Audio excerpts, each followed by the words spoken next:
Ce soir est une soirée un peu particulière puisque nous sommes le lundi 27 mai 2024, il est 19h35 et je suis assez ému, il est vrai, de recevoir à la fois Pierre Barnerias et Hélène, une des fameuses survivantes, notamment liée à ce documentaire que Pierre, tu nous présentes depuis maintenant presque 2 semaines, Les Survivantes. Bonsoir à vous deux. Bonsoir Nicolas. Bonsoir. Alors merci au public d'être là, d'avoir été patient, d'attendre cette émission. Je les remercie d'ailleurs de m'avoir sollicité et écrit pour que je vous reçoive sur ce plateau. C'est chose faite puisqu'on va parler de ce documentaire donc intitulé Les Survivantes qui justement est engagé contre la pédocriminalité. Alors c'est un sujet qui sur cette chaîne a été traité à de nombreuses reprises, notamment via des tables rondes. Et avant de vous laisser la parole, quelques indications sur les ouvrages qui sont derrière moi pour restituer un petit peu les thématiques, puisque à ma gauche, Le colosse au pied d'argile de Sébastien Bouel, qui parle du viol dans le monde du rugby. Maître Virginie Desarrojo-Recchia concernant l'idéologie totalitaire concernant les mineurs. Et puis bien sûr, Serge Abad-Gallardo, franc-maçonnerie et politique, mais aussi Edward Snowden, Stéphanie Gibault, la traque des lanceurs d'alerte avec comme préfacier Julian Assange. Et puis ensuite 888 de Pierre Jovanovic, puisqu'on va parler aussi du monde de l'Église concernant ce sujet. Et enfin, Ariane Bilran sur la psychopathologie du totalitarisme. Alors Pierre, pour commencer cette émission, pourrais-tu nous expliquer un petit peu la genèse de ce documentaire ? La genèse, enfin, ça remonte à pas le déclencheur, mais la chose qui m'a vraiment mis on va dire la puce à l'oreille, ça a été le documentaire le magazine de Pascal. Voilà, tu vois, de la journaliste de France 3. Ouais. J'ai un trou de mémoire, mais qui avait été diffusé, qui avait été présenté par Élise Lucet en l'an 2000. Pascal Justice. En plus, elle porte bien son nom parce que. Et donc, j'avais été vraiment, vraiment curieux et je m'étais dit, tiens, c'est juste énorme. Et je pense que je m'attendais à une suite. J'ai pas prêté attention. Il se trouve que par la suite, j'ai rencontré Laurence Beneux, qui est une journaliste d'investigation et qui travaille sur la question pédocriminelle depuis très longtemps, puisqu'elle a consacré toute sa vie. Et ensemble, on a décidé de faire vraiment une série, une enquête. On avait proposé un film déjà à M6 qui s'intitulait, un magazine qui s'intitulait La France Eldorado des pédophiles. On a vu que ça coinçait. Donc voilà, viol d'enfants, la fin du silence sur France 3 diffusé en 2020, ça coince. La France Eldorado des pédophiles en 2011 présenté à M6, ça coince. Et surtout de voir que il y a quasiment rien eu, quasiment depuis 24 ans. Donc, heureusement qu'il y avait Carl Zero avec son documentaire 1 sur 5 pour réveiller tout le monde, pour vraiment dire, écoutez, ça existe. Donc, voilà. Donc, ça a été un sujet de curiosité. Et donc, on a commencé à travailler à bras-le-corps à partir de 2010-2011. Et on s'était dit qu'on devait sortir en 2022 une série qui s'appelle C'est notre petit secret, une série de 5,52 minutes, qui est vraiment une grosse enquête, à la fois qui va raconter les réseaux, qui va raconter également, qui parler du papa prédateur, au médecin prédateur, aux dérives de la justice, au réseau, et enfin comment on se reconstruit après ça. Et en fait, j'ai amagasiné avec Laurence et d'autres personnes qui sont jointes, notamment, je pense à une journaliste, Santa Depuy, qui est une journaliste belge, qui est également très, très investie dans ce domaine. Et j'avais rencontré des femmes tellement exceptionnelles. Donc là, il y en a 8 dans le film, mais je peux vous assurer qu'elles sont quasiment une centaine à raconter un petit peu la même chose, mais surtout à avoir une force en elles qui est juste phénoménale. Donc l'idée, c'est avant de balancer l'enquête en septembre, j'avais vraiment envie de rendre hommage à ces femmes, d'autant plus que moi, je travaille pour le cinéma maintenant depuis plus de 10 ans, depuis 12 ans quasiment. Et il y avait tout, en fait, pour en faire un vrai film de cinéma, un vrai documentaire du cinéma. Un documentaire du cinéma, ça n'a rien à voir avec un documentaire télé. Hein.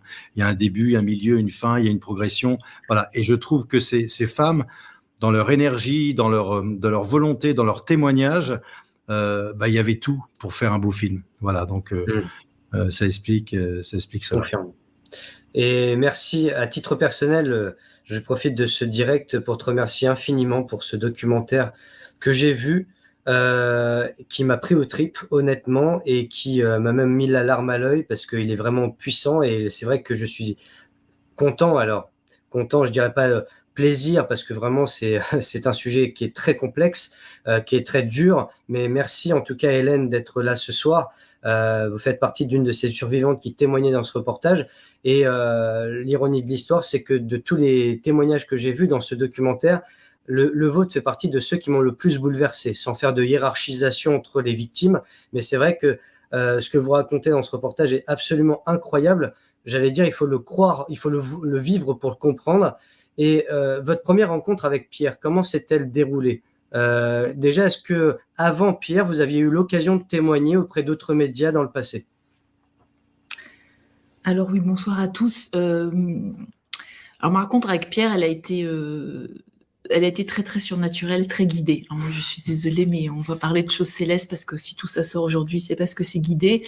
Moi, j'ai écouté une voix surnaturelle qui m'a dit de traverser toute la France et d'aller à un endroit en vacances. Il y avait un journaliste là-bas qui avait commencé à dénoncer les rituels sataniques dans un journal, mais j'avais juste un contact téléphonique avec lui. Et en fait, c'est comme si tout s'est enclenché. Voilà, j'ai atterri dans un gîte là-bas.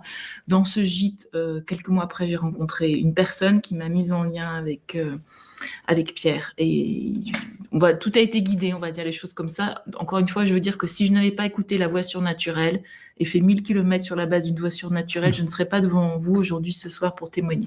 Ça, c'est la première chose. Alors, sur le fait de témoigner, oui, moi, ça fait des années que j'essaie de parler et que je me heurte à un mur. Donc, notamment, moi, une de mes missions, c'est de faire connaître ce qui s'est passé dans l'Église, puisque les rituels où j'étais torturée étaient présidés par, bien sûr, ça impliquait l'État profond, donc on va dire une partie des services secrets, les rituels MK Ultra, tout ça, c'est vraiment commandité par tout cet état de l'ombre, mais c'était présidé par un ancien primat des Gaules. À l'époque, il était primat des Gaules, donc un évêque de Lyon, et donc moi, ma mission, ça a été aussi d'aller dénoncer ça dans l'Église. Donc le premier courrier, ça a commencé en 2016. 2016, j'écris à André 23, qui est donc archevêque de Paris. Personne n'a jamais répondu à mon courrier. Je récidive en 2018 avec Au Petit. Pareil, même il s'est passé un petit peu plus de choses, mais en tout cas, je n'ai jamais été reçue. On n'a jamais dit, écoutez, oui, on va écouter votre histoire, etc. Toujours guidée par l'Esprit Saint, 2 ans après, je reçois d'aller témoigner devant la SIAZ, ce que je n'aurais jamais fait de mon propre fait, puisque je ne crois pas du tout en même ce dispositif qui a été mis en place. Je rappelle quand même qu'il y a un pédocriminel au sein de cette commission. Voilà, on peut avoir les plus grands doutes quand on sait qu'elle a été mandatée par la Conférence des évêques de France, qui est pro-vaccin, qui a fait l'apologie de la vaccination, et puis également par la COREF. Enfin, tout ça, c'est l'Église qui a encore la main dessus. Quand je dis Église, je ne parle pas de l'Église corps mystique du Christ, je parle vraiment de l'institution cléricale. Et donc, je vais témoigner devant la SIAZ. Il y a 10 personnes qui m'accompagnaient pendant mon audition, et il y a eu un enterrement de première classe. Donc, il y a un PV d'audition de 50 pages qui a été enterré. Il n'y a pas un mot dans le rapport, mais c'est normal parce que tout ça, c'est comme une vaste mascarade. On va se dire les choses, c'est une vaste mascarade. Je continue. Donc, en 2021, il y a des réunions de restitution des travaux de la SIAZ organisées par les différents diocèses. Donc, j'ai déménagé dans l'Oise depuis. Donc, je vais toujours vraiment... Je ne raconte pas dans le détail comment ça s'est passé, mais j'étais très guidée. Je veux dire, je n'ai pas fait ça de mon propre chef. Et donc, je me retrouve à la Réunion, dans une église de Compiègne. Et donc, je vais voir le vicaire, l'évêque. Je dis, je veux témoigner, gna gna. Et puis, à un moment, l'évêque donne des instructions. Non, vous ne lui donnez pas le micro, là. La blonde, elle n'a pas le micro, elle ne peut pas parler. Voilà, donc je suis allée le voir, je lui ai donné mon PV d'audition. Et puis, il a enterré le dossier une nouvelle fois. Donc, ensuite, j'ai écrit. Voilà, donc il y a des courriers, puisque j'ai envoyé des courriers avec accusé de réception. Et donc, j'ai eu l'occasion de confronter cet homme un peu plus tard, qui était foudrage, en me disant, vous avez écrit à la terre entière, il exagère, j'ai jamais écrit qu'à 4 personnes. Mais parce qu'en fait, tu vois, tant que c'est les petits arrangements entre amis, tant que tout ça ne sort pas, tout va bien. Mais quand on commence à écrire, voilà, et le courrier, moi, je le tiens à la disposition de celui qui voudra bien le lire, c'est pour dire que depuis 2016, nous sommes en 2024, ça fait 8 ans que moi, j'essaie de porter cette parole dans l'institution ecclésiastique française et que c'est enterré. Donc, il y a des gens dans cette église qui m'ont infiniment aidé, mais c'est pour dire que vraiment, c'est enterré. Et que la SIAZ n'a pas du tout permis que cela sorte. Au contraire, elle a enterré mon témoignage. La SIAZ par Jean-Marc Sauvé, donc... Oui, le vice-président du Conseil d'État, je crois. Tout à fait, voilà. Alors, merci Hélène pour ces précisions. Alors, encore une fois, allez voir ce documentaire qui est disponible, je crois, dans une 30aine de cinémas. Si je me 35, trompe pas, 35, et il y a des salles qui se rajoutent, donc ça, c'est vraiment bon signe. Oui. Parce que vraiment, les gens les réactions que je reçois et qu'on reçoit ici là, parce qu'on n'est pas dans les salles de cinéma, c'est assez bouleversant. Vraiment. Oui. Donc, je confirme parce que j'ai eu avant cette émission un message d'une dame qui est dans le public qui se reconnaîtra, qui s'appelle Véronique, qui a contacté 38 cinémas dans les Pyrénées-Atlantiques. Pour l'instant, elle a eu une réponse favorable. Et donc, j'essaierai de vous mettre en lien parce que si ça peut te mener un petit peu partout en France et faire connaître ce fléau et ce combat des survivantes, sachant que je voudrais faire une petite parenthèse sémantique parce que souvent, on a tendance à parler de pédophilie ou de pédocriminalité. Donc avant l'émission, j'ai voulu vraiment être bien clair sur la question parce que quand on regarde la définition de la pédophilie, c'est le désir sexuel éprouvé pour les enfants sans passage à l'acte. Et la pédocriminalité, c'est quand il y a passage à l'acte. Donc je voudrais justement faire cette distinction-là parce que souvent, on parle de pédophile, sachant que philos, c'est l'amour, mais le problème, c'est que... Oui, pardon d'interrompre, Nicolas, mais quand vous éprouvez de l'attirance pour un enfant, il y a un truc qui ne va pas. Oui, ça c'est sûr, je suis d'accord. Pas du tout, même si vous ne passez pas à l'acte. C'est pour ça que je voulais faire cette nuance-là, mais moi-même aujourd'hui, parce que souvent on a utilisé le mot pédophile pour tout et n'importe quoi, mais maintenant c'est plutôt pédocriminel qu'on peut utiliser. Bah, la pédocriminalité, c'est rien. On avait déjà du mal à savoir que la pédophilie existait. D'accord. Après, on a découvert que au-delà de la pédophilie, il y avait des réseaux. Ah oui, on avait encore. Alors, déjà, la pédophilie, on avait du mal. Après, on a découvert qu'il y avait des réseaux. Après les réseaux, qu'est-ce qu'on a découvert? On avait découvert qu'il y avait des sévices rituels. C'est quand même pas rien. Donc, si tu veux, il y a eu différentes étapes avec d'un côté, voilà, la pédophilie, après les réseaux, après des sévices rituels. Et après, on découvre que derrière ces sévices rituels, il y a des hommes de pouvoir qui ont suffisamment de pouvoir pour enterrer ces questions et rester complètement à l'abri de toute poursuite et rester impuni. Donc c'est quand même, c'est juste colossal, quoi. C'est vertigineux. Et la pédocriminalité, c'est pas seulement de violer, mais c'est de tuer. Le crime, et on est là-dedans. C'est-à-dire que ça va bien plus loin. On est dans une barbarie qui n'a pas de nom.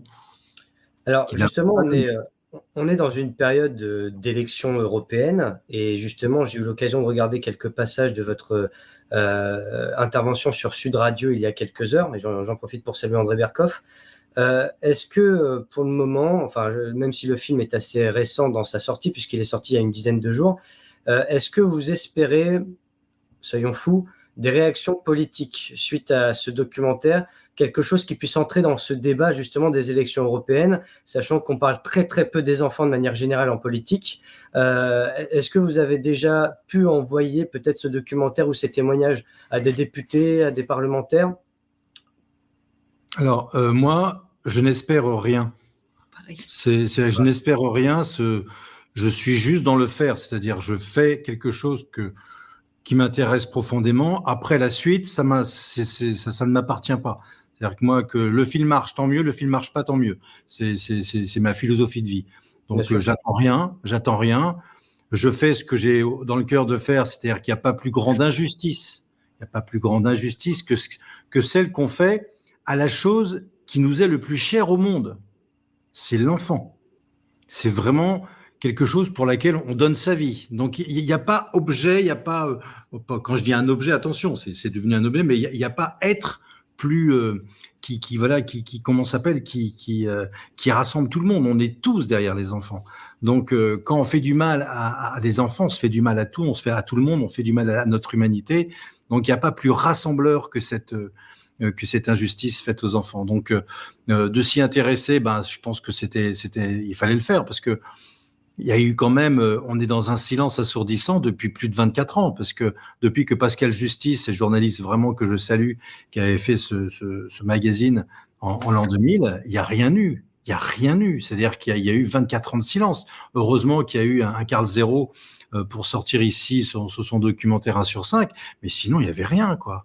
Alors, il y a eu au cinéma aussi le film de Serge Garde, La vérité, ou Outreau, la vérité sur Outreau, je ne me rappelle plus du titre exact. mais voilà, qui a un petit peu contrebalancé ce qu'avait l'affaire Outreau. Donc voilà, pour répondre à ta question, non, j'attends rien. Et puis si la politique, si des hommes politiques ont envie de se saisir du sujet, qu'ils le fassent. Nous, on délivrera notre enquête à partir de septembre. Qu'ils attendent un petit peu septembre, peut-être. Anneke Lucas, bonjour. Bonjour Karl.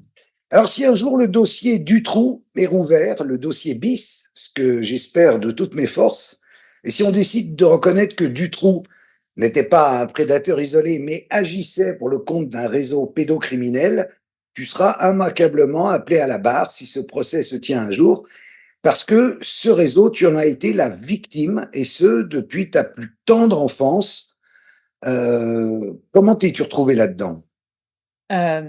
Oui, donc oui, c'est vrai, j'étais dans ce réseau, pas dans dans la même période que Dutroux.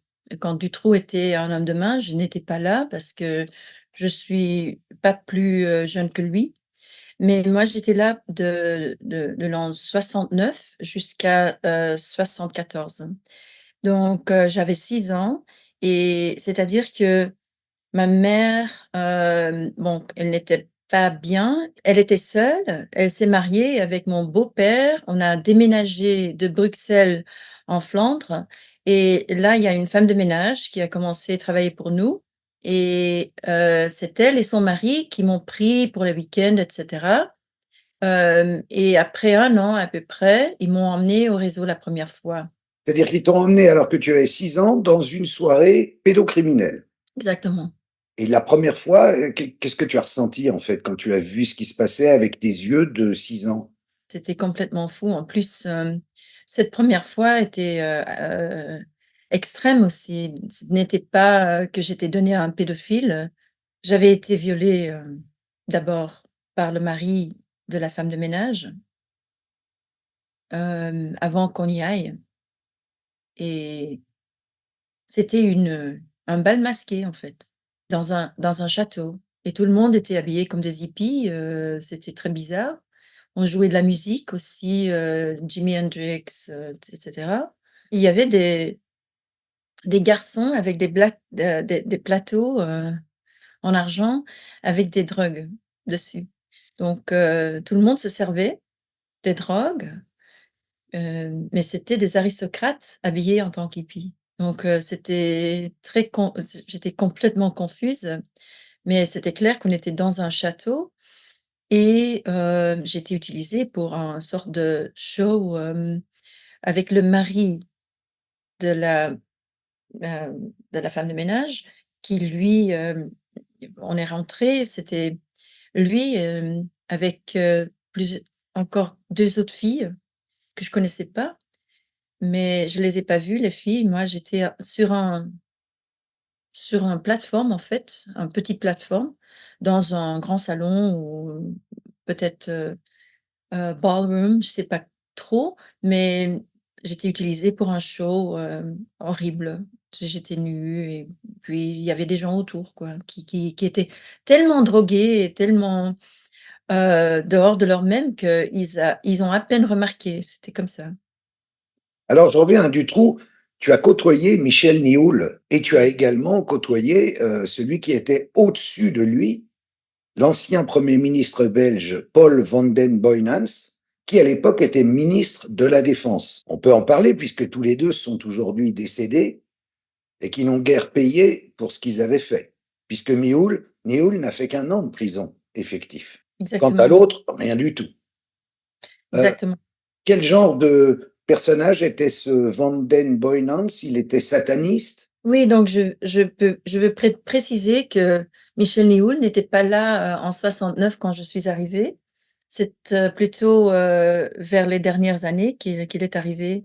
Donc je crois qu'il a commencé 72-73, mais il s'est très vite, infiltré, c'est-à-dire qu'il était un homme de main qui ne cessait pas de plaire quoi, aux VIP et donc il a très vite fait un nom dans le réseau, Nioul. Parce Et qu'on pouvait lui demander tout ce qu'on voulait. C'est-à-dire, c'était quelqu'un qui était un pourvoyeur de chair fraîche, d'enfants comme toi à l'époque. ou de drogue, ou aussi qui arrangeait des coups, des contrats, des... Moi, je ne sais pas, de ma perspective, en tant qu'enfant, il était partout. Donc, il était toujours l'homme, au milieu. C'est-à-dire, c'est lui donc moi je venais c'était ma mère à ce temps-là, c'était ma mère qui me déposait. Lui, il avait affaire avec les hommes de main. Il était toujours la personne qui, discutait entre les hommes de main et Van den Boeynants, et il était surtout le plus grand fan de Van den Boeynants que j'ai jamais vu. Il voulait l'imiter, quoi. Il était complètement, comme un amoureux. Et Van den Boeynants, oui, lui, il était, ministre de la Défense, et il était aussi de ce que je voyais, parce que je sais que c'était pas le plus grand chef du réseau. Là, il faut, aller plus vers les royaux, je crois, mais, Van den Boeynants, il était le chef palpable. Et lui, avec l'aide de Nioul, il a arrangé plein de choses.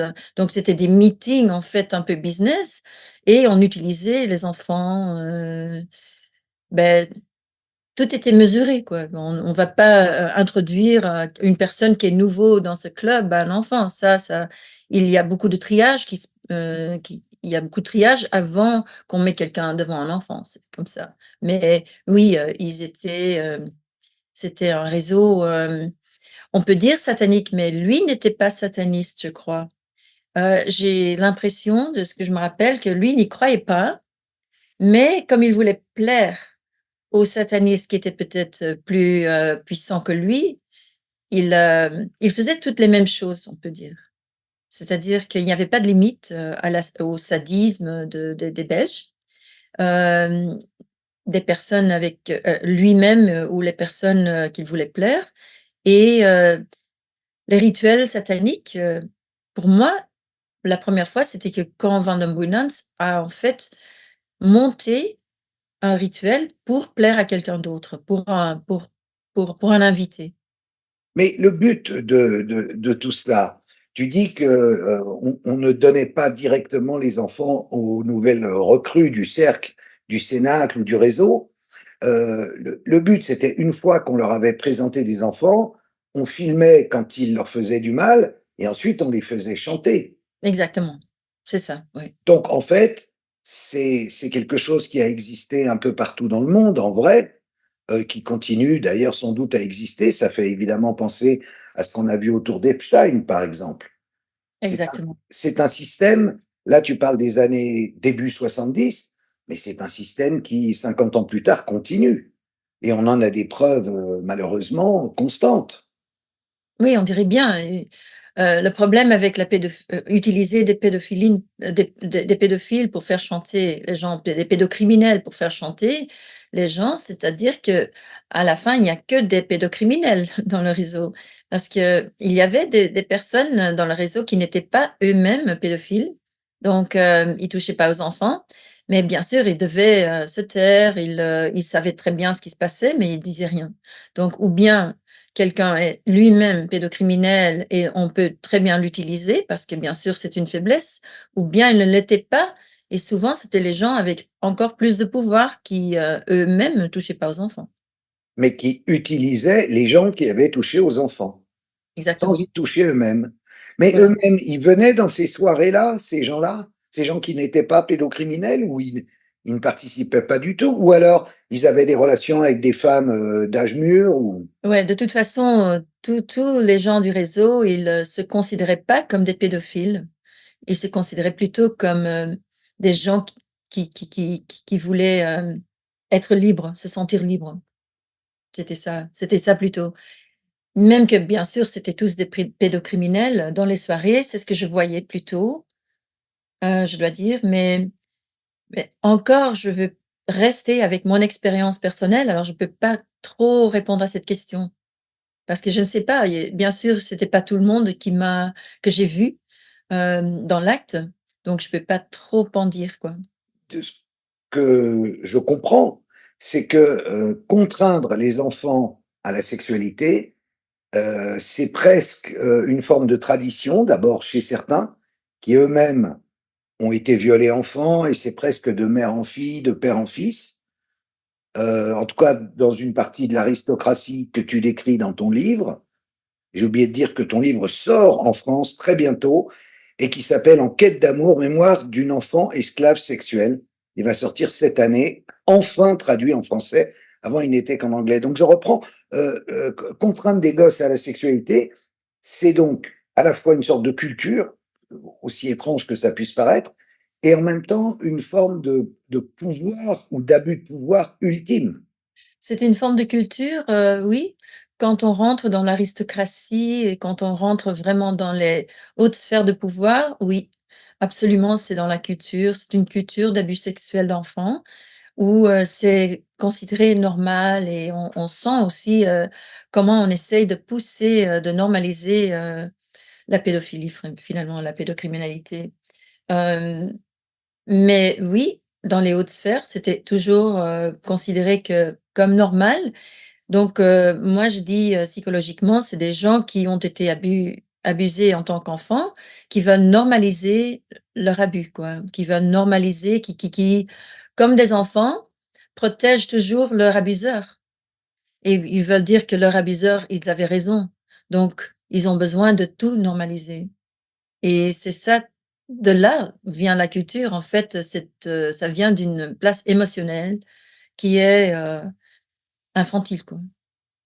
Et quand tu disais que ce sont des gens qui ne sont pas forcément véritablement pédophiles, mais qui le font, c'est pour acquérir une force de surpuissance, de briser tous les tabous, d'aller au-delà de ce qui est inimaginable pour se sentir vivant. C'est eux qui disent ça. Moi, je dis que ce sont tous des pédocriminels, bien sûr. Une fois que tu touches à un enfant, c'est pas tu ne peux pas toucher un enfant si, tu n'as pas ça en toi. C'est-à-dire, il y a un magnétisme, pendant l'abus d'enfance, c'est-à-dire que, il y a une telle impuissance que l'enfant sent une telle impuissance qu'à ce moment-là, il a besoin de guérir et cette guérison, c'est-à-dire il y a tout un tas de choses qui se passent, point de vue, hem, émotionnel, psychologiquement, que, il y a des réactions qu'on peut pas avoir, qui sont figées parce qu'il y a la trahison et cetera. Donc on peut pas sentir la peur, on peut pas vraiment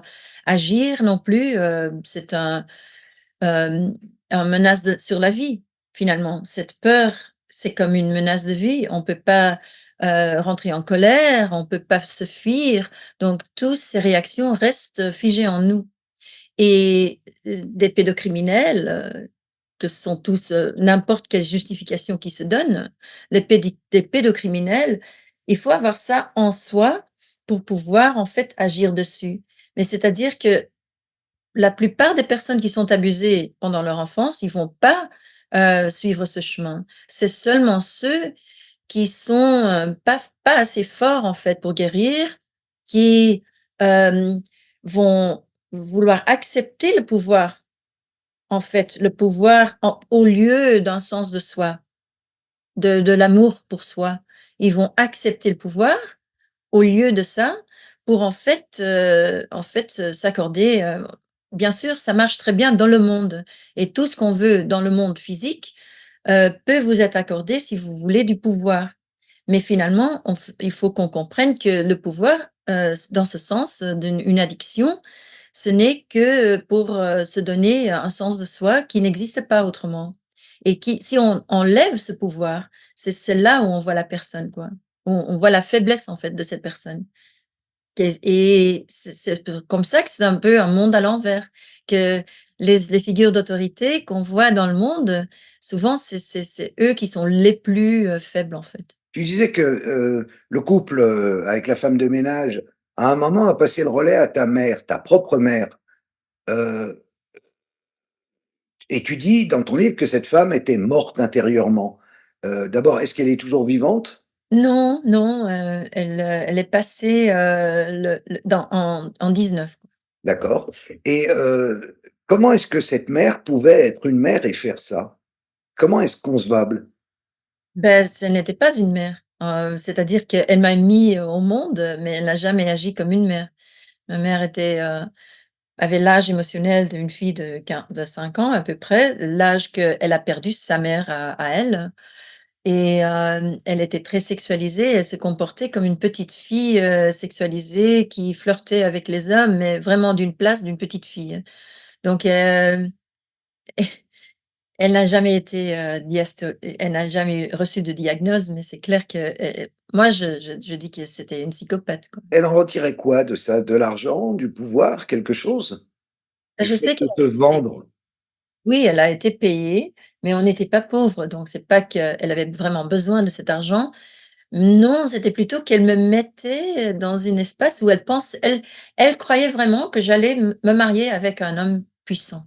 Parce qu'elle avait, cette impression, ces gens importants, ces gens, de l'aristocratie, elle était, amoureuse du pouvoir, quoi. Elle voulait, elle pensait vraiment qu'elle, hem elle faisait ça pour moi, pour me pour que je me marie, avec quelqu'un de puissant, c'était ça, ouais. Mais enfin, c'est fou, Ah mais oui.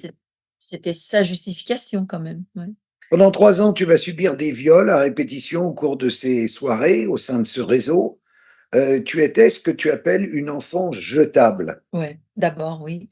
Hem, C'est-à-dire que même que j'étais utilisée beaucoup pour, donc ceux qu'on appelait les nouveaux venus, Wannerbouinans donc, qui voulaient faire chanter, ceux qui n'a jamais été n'avaient jamais été, aux caméras avec, un tout petit enfant. Donc j'étais utilisée pour ça beaucoup et dans ce rôle, je devais les mettre, dans leur confort, quoi. Je devais leur convaincre que c'était que tout allait bien. Leur donner l'impression que c'était naturel de faire l'amour à une petite enfant. Oui, qu'ils n'avaient pas à s'en faire, qu'il n'y avait pas de raison pour avoir peur, que, j'étais là, voilà, que Et c'est effrayant. ouais, c'est effrayant, ouais. Le poids sur les épaules d'une petite enfant comme ça. Oui, absolument, absolument, mais c'est ça, l'abus de toute façon, c'est une façon de se défaire de son poids. Bonjour Vincent Hervouette.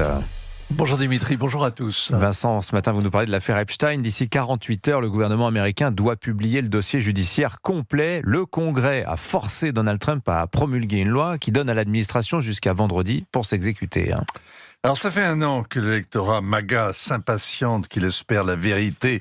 Toute la vérité, surtout la plus scabreuse. Le Donald a beau lui expliquer que c'est un énorme canular, qu'il n'y a pas de liste des habitués du Lolita Express, ni de films obscènes. Les complotistes ne s'y résignent pas, et les médias non plus. Les journaux européens s'enlègent d'avance les babines.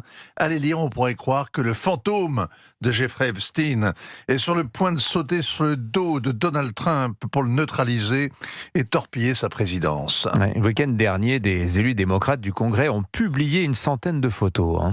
La presse en a retenu une douzaine qui ont fait le tour du monde. D'abord le graveleux, des gadgets porno et des préservatifs avec la photo de Trump sur l'emballage.